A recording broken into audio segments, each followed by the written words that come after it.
Hello guys, this is Connie Bloom from Electric Boys and you're watching CMS TV.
That was a solid punch in the fucking face. No doubt. And here to talk all about delivering that punch in the face, it's this guy, Mr. Norman Skinner. Norman, how are you, man? I'm doing well, guys. Thanks for having me on, man. Absolutely, dude. On, man. Dude, it's easy to have guys on when their albums just rip our fucking faces off. What a great record, man. Congrats. Definitely. Well, dude, let's talk about it, man. I'm aware of your career, and you do a lot of music, not just Skinner and obviously now Forbidden, but I think most people that know of you are probably most familiar with Imagica. Is that fair? At least I would say that Imagica was my first band that kind of put me on a stage where there was a wide array of people that heard me for the first time. So, and then I was with them for a long time. So yeah, there's a lot. And then of course I have a lot of fans that are like, they've never even heard of that band. So sure. but yeah. Definitely. So at this point now, what are you actually involved in? I was trying to figure out, looking at I was looking at Encyclopedia Metallium and stuff, and it's like everything says to present for some reason with you. And I knew that wasn't true. But literally when you look at it, there's like 8 bands and you're in all of them. And I'm like, that can't be right, can it? Yeah, I look at that every once in a while. I'm like, man, some of the stuff's just not right. Or like they list a band and I'm like, I was never in that band. Norman, like, how do you balance the material you write with each project? So I firmly believe there's no need to be in multiple projects unless you're delivering a different kind of content to each project. Right. That's my belief, right? Mm-hmm. I mean, I'll listen to some musicians or singers and like, oh, I got this other thing going on. I listen to it, I'm like, that sounds just like what you're doing in the other band. What's the point? Right. So when I'm writing and stuff, I'm really focused on what does this band sound like, and what kind of vocals am I going to deliver to that band? You got to get in character in a way, like an actor would. It's like if you're an actor, right, and you're getting in the mindset. Exactly. Yeah. So, and then Chris, to answer your question, really, it's now obviously Forbidden with that huge announcement. That's my main priority band, and then I have my heavy power metal band Nevayan, which was my priority band. Now they're still priority, but they're like my second priority. And then other than just those 2 bands, just anything solo that I release under Skinner, which is basically gives me free reign to work with anyone I want, put out anything I want, because I call the shots on that 100%. Sure. And I can change it up even with this album, The Dark Design. There's a wide array of different kinds of songs on there, right? It's not. We were playing it in the thrift store today.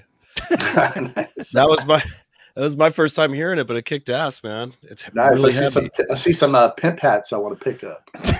Come by anytime. Well, dude,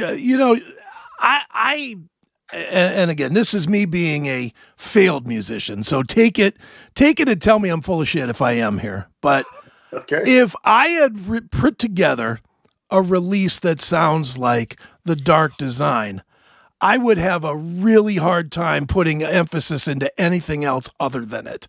Because this is a killer record that I think metal fans would gravitate to on its own, like on its own merits, not because they're seeing your name attached to Forbidden or they're seeing your name to other things. So I understand the business of it, but is it strictly the business of it that makes Forbidden the priority over pushing this, what is a really, really strong record?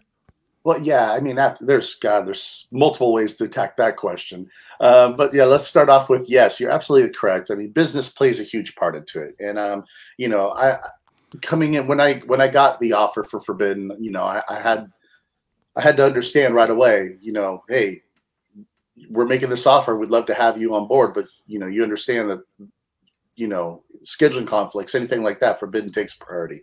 Right. And I fully understand, because everything that I've ever been involved with prior to Forbidden is, here, there, sure, way, way out of a league I've never been a part of, and then on the other side of it, the Skinner album was a labor of love. That was my baby. I worked on that thing for 7 to 8 years, wow, just on the back burner while I was with other bands and releasing multiple albums and stuff. But that was my own thing, and I just kept, I feel bad for the guys that I worked on the early songs, because we would finish those up and then they sat around for years and they're like, "What's going on, man?" I'm like, "Well, right, I'm going to write some more songs, but I'm busy. I see that you're doing this tour and you're releasing this album." I'm like, "Yeah, I'll get to it. Persistent." But I was able to take my time, make sure it sounds exactly the way I wanted it. I handpicked the songs, handpicked the people I got to work with. It was great. And, I love, and then the album came out, the end of March, right at the end of March. And literally 2 weeks later, I would say about a week later, I get the Forbidden call. Okay. And then I went on vacation. And then 2 weeks after that, the announcement hit. So, this thing I'd been working on for, just under a decade, that I worked really hard on, was completely overshadowed 100%. Right. But I'm not complaining. No, you know what I mean? No. It's a fantastic thing to happen. But, unfortunately, I do know that with this Skinner Dark Design CD, it's definitely going to fly under the radar because of this. And it's probably going to be something that fans will end up going back to and going, "Oh, I didn't even know about this. This is killer." Sure. So, but it's there for them. And the unique opportunity maybe is that you take it with you on when you do Forbidden gigs, and you put it at the merch table, and there you go. Yeah, I want to hear about the Forbidden gig.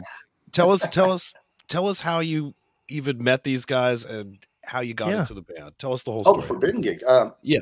Actually, it's funny as I'm wearing a Bear International shirt today, which is a huge part of it. Sure. So this is kind of how it all started. And I'm going to, Eric, exactly what you said. How do I know these guys? I wasn't buddies with any of these guys. I knew of them as a fan growing up in the Bay Area. I would see a couple of them here and there at shows. We were aware of each other. A couple of them I would, I sang a couple, like, a Maiden or a Priest song at a benefit or some sort of a cover show. But I was always an afterthought singer. I'm never the first guy that people call up when they have something going on. That I seem to slip their mind or something. And, and I think with the Bay Area International, that was also the case as well. So they were first playing the Dynamo Festival over in Belgium. Okay. And what Bay Area International is, I'm going to explain it for your listeners and viewers, is a really cool idea that Craig Lucicero came up with, where they celebrate the origins of thrash metal. Right. And what they do is they have different musicians. So say if you're in Death Angel, right? Well, you're not playing a Death Angel song. You got to play one of the other guys' songs. Okay. So it's a bunch of guys watching the other guys play their songs. Nice. Sure. That's kind of awesome. Right. A really cool idea. So they had about 12 songs lined up for the festival. They had multiple musicians, big name singers. But here's where the problem lies. They had a core band that was rehearsing in the Bay Area. Mm-hmm. But they had no singers because all the singers were either out of state, on tour. They had the guy from Cannibal Corpse, Randy from Lamb of God. These guys are not local.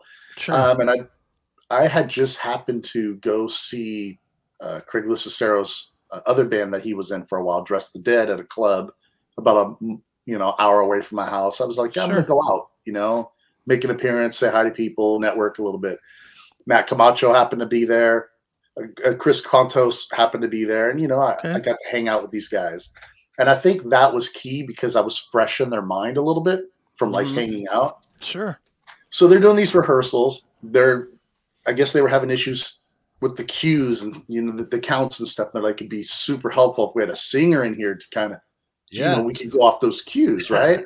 And Chris Contos was like, why don't we call Skinner? And Craig's like, oh yeah, he's pretty good. Let's give him a call. So he said, hey, would you be willing to? It's just rehearsals, for a few weeks. Would you learn 12 songs? Kind of come in here, help us out. And I'm like, yeah, man. So I learned, a bunch of songs. Went in there, and there's guys from Violence and stuff, and I'm just like sitting there like, holy crap, this is really cool. Right. I'm just excited to be there. And one of the songs happened to be Off the Edge by Forbidden. So I sang that song. I didn't know that behind me, guys were opening the door like, whoa, what the, like, Right. And they really liked it. And Craig and Matt. And what's funny is I was playing when I was rehearsing that song with them, I was playing it with guys that would not be playing the songs because they were all Forbidden members. So it was Craig, Steve Smythe, Matt Camacho, and at that time, Mark Hernandez, who were all the Omega Wave lineup guys. Sure. So I'm literally playing their song. None of them can play it because they are in the band. So, but they're like, hey, we might as well learn it anyway in case somebody needs help before the show or someone bails and we have to play it. I guess they were impressed enough to where they said, hey, we're doing 3 times the size of the show in San Francisco. We're doing a U.S. set, international set, and Bay Area set. And I think it'd be really cool if you came and did a Forbidden song again, maybe Chalice of Blood. And I was like, yeah, man, I'm down. Well, that ended up turning into me doing about 8 songs at the Bay Area International, more than any other vocalist. Everything from Metal Church to Sabotage, Heathen, Metallica, whatever. And the Chalice of Blood song just went over huge. There's a video that, the funny thing is I could never find the video. But then as soon as the news hit, it was on YouTube and everyone can find the video. Right. Funny how that works, right? And then, I think that the seeds were planted. They were like, hey, this guy could do this stuff. If ever we wanted to do a benefit or we had an offer, because Russ is retired. He does not want anything to do with music. Sure. He didn't want to take the guys' calls because he was afraid that they were going to ask him to rejoin. Right. And he didn't want anything to do with it. So the last little push was Alcatraz Festival calling Craig saying that Anthrax had to drop out. Would he be willing to do a 35th anniversary show of Forbidden Evil? And could he find another singer to fill in? And that's, I guess, so the light bulb went off and he's like, I think it's time to reboot this thing. And they gave me the call and I was like, yes. Yeah. Absolutely. So it's you're kind of hoping that, probably, right? Oh, I'm sorry. You're hoping that the whole time that you were trying out for this in the back of your mind, maybe this will turn into something more. What's funny is people ask me that and they're like, weren't you thinking that? And here's the thing, I was not. Okay. I was under the impression I definitely was going to get a call because they said that next time they did another Bay Area International in Europe that they would bring me along. So I was expecting a call from the camp for that. And I always had seen, and heard directly from them that no Russ, no Forbidden. That was kind of the thing. Mm-hmm. I mean, they went on for years saying that. So I just always figured, Craig has other projects he's working with. He's got this Bay Area International. If I do get a call, it'll be to that.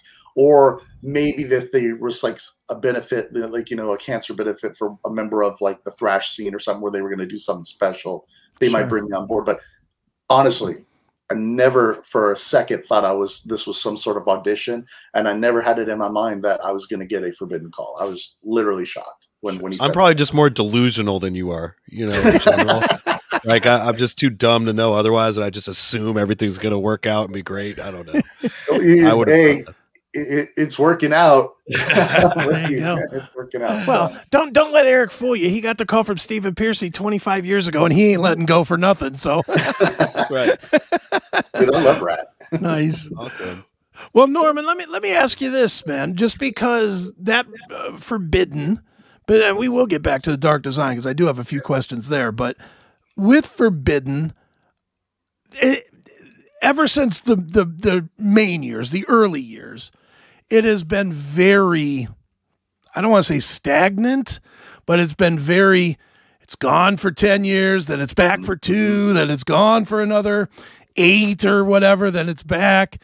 You know, how active is it right now? Are you guys just planning to tour? Are you writing music? Are you throwing ideas to maybe write music? Where are you guys at as far as Forbidden as a full-on entity, I guess? Yeah, I can answer that, and I think fans will be happy. So, yeah, I mean, they broke up in the mid to late '90s, right? They were gone till like '08, and then they tried to reboot it, and you know, they did all the shows and everything, and unfortunately, you know, Russ was not in a good place. You know, it wasn't the reunion that everyone was hoping for. Now that's just live, right? Album wise, that Omega Wave album was great, crushing, and one of my favorites. You know, and Russ delivered in the studio, but you know, he was still doing a lot of drinking, and he was you know, not in the best shape, and you know, then they had, you know, drummer jump off of the, you know, and quit in the middle of it all, and you know, I think it was just, it wasn't working, right? And that's why this time around, you know, Craig and the management's really calling it, you know, Forbidden Reborn. Like it's a whole, it's not a reunion. It's not just, you know, a reboot for say. It's out the gates. We're doing everything right now. The guys are rehearsing 3 to 4 times a week. Okay. You know, I'm learning not just the stuff for these upcoming shows, but I'm learning all the catalog so that we can play anything and everything. You know, they're already writing music. We want to be in the studio by this time next year. We should be recording a new album. Okay. How much involvement do you have in that process? Do you, because you're a creative guy? Yeah, everyone. I'm taking a completely different role in this because Craig has been the primary songwriter all these years, as well as lyricist. Now, I haven't shared lyric duty in, God, man, like 12 albums or something. You know, I haven't at all. But in this case, I'm like, hey, you keep doing what you do. Let's not break the formula that the fans love. You know, I'll come in and we'll work on melodies and together, and maybe if I have some ideas. But really, I don't want to change what it has been, because as a fan, I've always liked it that way. You know what I mean? Sure. So it's going to be a little different. I'm taking a little more backseat approach. You know, like, hey, where are we going? You know, right? Do you like it, or do you like that, or no? Well, we haven't really dove in yet. He's you know, he's played me a riff this last week. Actually, it was yesterday. We were at rehearsal, and he played me one riff. He's like, sneak peek of a riff you'll be singing over. But they're keeping it really under wraps. You know, I think they want to put songs together first, and then be like, here's what we got. So, and in the meantime, I'm super busy learning, you know, the stuff for Belgium right now, and then, you know, just trying to make sure I nail it. I don't want Forbidden fans eating me alive out the gate. You know what I'm saying? Right. Are you going to need a teleprompter for this? Are you good at remembering like lyrics that you didn't write? Absolutely not. I'm a workhorse when it comes to prep. Like I've already got the whole first album down, and I'm on, you know, halfway through the second album now. So yeah, at rehearsals, I never pull out any lyric sheets. I don't use a phone. I need it here. It's all going to be muscle memory. And I was the same way for the Bay Area Thrational. When I would walk out on stage to sing my stuff, I would have to scoop up just cardboard and paper and just lyric sheets that all these other guys threw down. It's like, I don't know, man. I literally am like, throwing it, and everyone's laughing. You know, I believe in preparing. Sure. Yeah, it's in your heart when you go out there. You know, it's a part of you at that point. Yeah, if I forget something, I mean, that's just, you know, we're only human. Sometimes things happen, but you know, I should be going out there not having any crutches. You know what I'm saying? Right. Now, let me ask you this: did you know every song? Had you heard every song that you're having to perform of their catalog before this? Yeah. So I mean, I grew up with the stuff, but you know, like anything, it's not. I'm a shuffle guy, and I think you guys might know what I'm talking about. Like, everything I stream a lot, because I don't even, I was one of those guys that had the huge CD collection. Sure. And Right. then ended up selling it all. You had a huge bookcase of DVDs and CDs. I and used to, yeah, all of that. It's all gone now. And my teenagers now are all mad at me because they're metalheads now. They're like, they see old pictures. No, you didn't save that. I'm like, I didn't even know you guys would be into this. Tell them to go to the thrift store. You'd be surprised how many awesome Right. CDs you can get at the thrift store. I was amazed yesterday. They had metal. They had all kinds of stuff for like $1.50 a CD. There you go. But yeah, to get back to what you're asking, I knew the songs, but I didn't know the songs. It's like, the choruses. The chorus comes on. You're like, but you don't know all the in and outs of all the lyrics and stuff. It's just stuff that you would listen to. And then there was certain favorites, obviously, that I knew much more well than other ones. But I will say the two albums, Distortion and Green, I never actually owned those. Okay. I owned, I had Forbidden Evil, Twisted in Form, and then those two, I never really got into the next two. And then it was until I got Omega Wave came out, and then I was like, oh yeah, man, this is awesome. So some are coming easier than others. Do you think they're going to play all these? I was just going to say, that's at some point. I mean, I think fans would love us to pull out some deep cuts down the road. I had to play in the band Bow Wow Wow, and I only knew one of their songs before the I Want Candy. That was the only song I had ever heard before. And then Lee Gorman wanted me to learn 25 of their songs. And we actually only ended up playing like 10 songs. We were like the opening act, so there was no way we were playing 25 songs, which I didn't. But I did what he asked. I learned all those songs. It sucked up weeks of my on guitar, mind you. I wasn't having to learn the lyrics, and the guitar wasn't super hard or anything, but it was just having to like listen to the songs that many times that I hadn't heard till they became familiar to me. Exactly. Is a labor of love in a sense, of just doing sticking with it. Dude, you nailed it. Yeah, I couldn't have said it any better. That is literally me, day in, day out, listening to the songs over and over to become familiar with them, and especially the ones that I'm less so. Yeah, you just painted the exact picture of what I'm living right now. Yeah. Well, and the interesting thing is in that world is everybody thinks they know every song. It's that whole Elton John Rocket Man syndrome where everybody's like, Rocket Man, dogs. Yeah, you just make up some tones that don't make it when really there are words. There's words, and I would imagine even for you when you haven't written them, you don't know them, and you don't even realize that you don't know them when you're listening. You think you know every word to every song until you actually have to perform it, and then it's like, wow, I really don't know half of this. If you have a brain fart, just hold the mic out. Oh yeah, right. That is totally the singer thing to do. Absolutely. Or keep the fan that you see that's in front that actually knows all the words and just gotta read his lips. Or hand him the mic. Here you go. You see it. Yep. There they are. That's the one. Yep. Nice. So dude, when do you start? I know you mentioned that you've got at least one thing coming. Talk a little bit about what is coming in the immediate future for Forbidden. Yeah. So for this year, 2023, it's we have the Alcatraz Festival in Belgium as well as a warm-up show 2 days before, and so what's funny is I'm super thankful for the warm-up show. Like we already talked about how I've only been kind of here on this level, so I'm stepping into a whole bigger world that I'm not used to, and I'm not going to pretend I am. I'm going to take it as it is. So I'm like, yeah, how many people is that? Oh, 30, 35,000 people. And I'm like, wait, my debut with you guys is going to be in front of, and I'm like, crap. And then I found out, we're having this really VIP warm-up show, 100 people, tiny club. I'm like, yes. All right. Let me dip my toe. That is good. You need something small like that to just make sure everything sounds right. You got it going on. Exactly. So we have those in August. And then we're just going to be writing. I think we're going to be writing, and working on some other songs that we're not playing over there. We have back-to-back Christmas shows with Death Angel in San Francisco that were recently announced.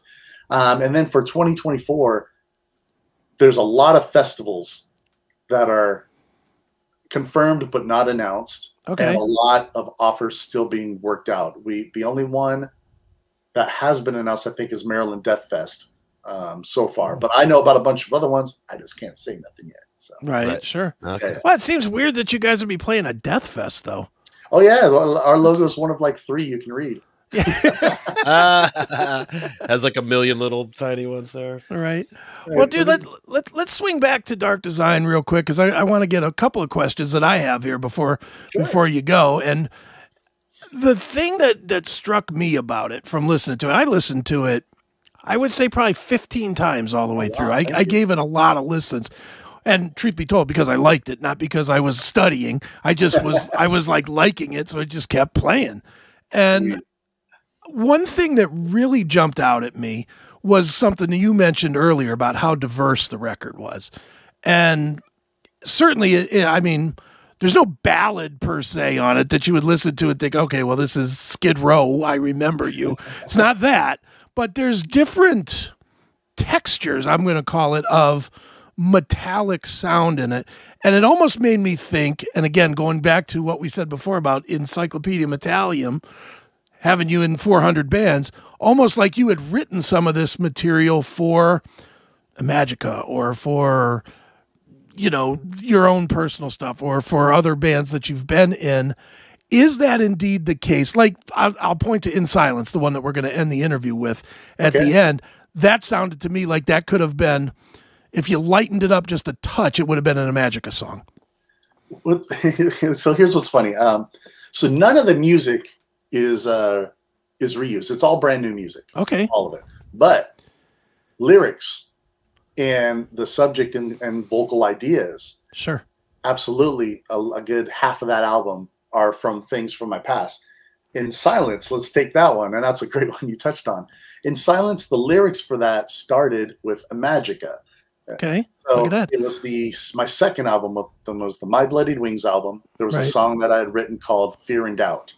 And what's now the chorus, those lyrics, so the chorus of In Silence, those lyrics were originally the bridge section of that song. That song got cut. We were thinking of making it a bonus track. It was left on the cutting room floor, so to speak. For you young people, you don't know what that means.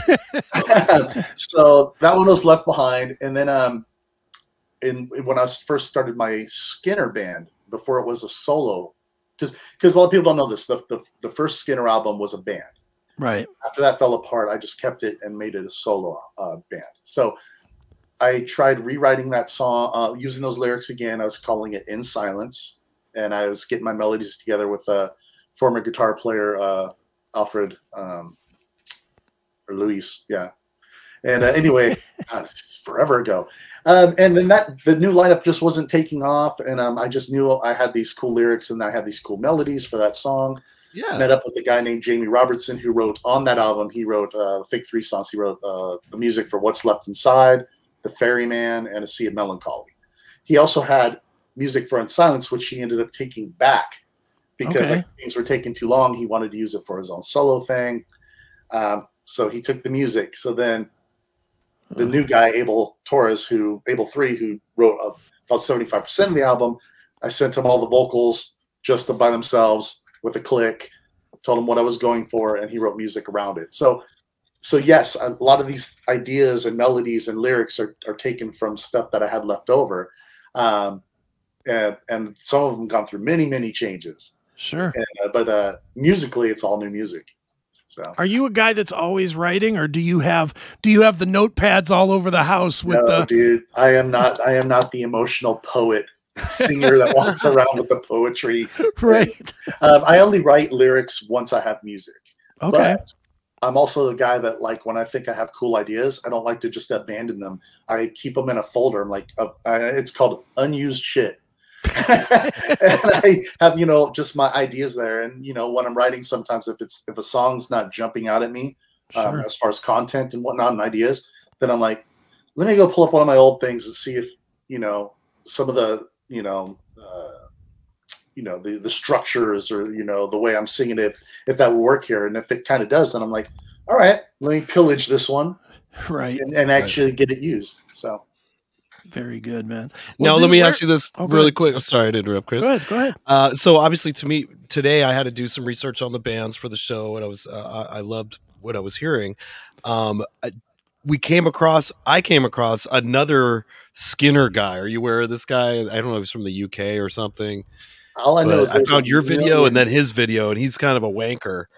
There's a million people out there called Skinner. Like, I had to I think for Pandora, I had to break my page out. I had to put a request in for Spotify because, anybody with the name Skinner, it's like they all lump them into one profile. Right. But there's a lot out there, but I'm never, Are you guys related? Are you related in any way? I wouldn't know. I have no idea. I mean, I am like Scottish, English or whatever. Right. So how does that work for the Partridge family? There can only be one Partridge family, or if your last name is Partridge, well, I guess if the word family's in there now. Right. But if the Partridges. I know it's we'll say if somebody's last name is Halford, right? He went out as Halford, right? So right. Yeah. I mean, somebody else wants to do Halford. You can't give them a cease and desist, right? It's like my name, right? That's their name, or can they? I don't know. Look, yeah, right. I don't know. We're gonna find out. I've been doing this for not necessarily this TV part, but radio and TV for 28 years or 30 years or some crazy thing. And there's another Chris Akin that's more famous than me, and it drives me nuts because he's a famous dog trainer. He trains dogs, but he's like the most famous Chris Akin. And I'm telling you, I know it drives him nuts too, because every Google search pulls both of us up. So all of his clean cut people that are looking up dog tips are getting my hail and kill, fuck you, dirty stuff. And then all of my dirty people are learning about how to teach their dogs tricks and stuff. It's like, so I look at it like this, right?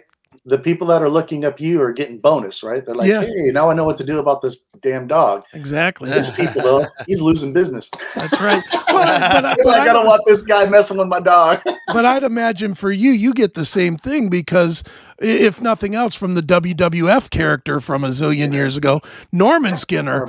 He was Norman Skinner, and they shortened him. He was Norman Skinner, and they shortened him to Skinner. Oh wow! So I did not know that. I mean, I grew up, watching the WWE. Sure. I totally remember him. He had the overalls, and the spit bucket, and stuff. Yep, yeah. He was the swamp guy. Yeah, the swamp dude. Totally remember that. But no, there's not a lot of famous Normans. I think Norman Reedus right now, Walking Dead, is probably like the really popular Norman. The funny thing is, on Facebook, there's another guy named Norman Skinner, and he always offers to sell me the domain name. Oh, thanks. I'm like, I'm fine, man. I'll keep my .net. I don't need to pay a ton of money for the .com. And but he was commenting on my stuff so much that people were getting confused that it was me.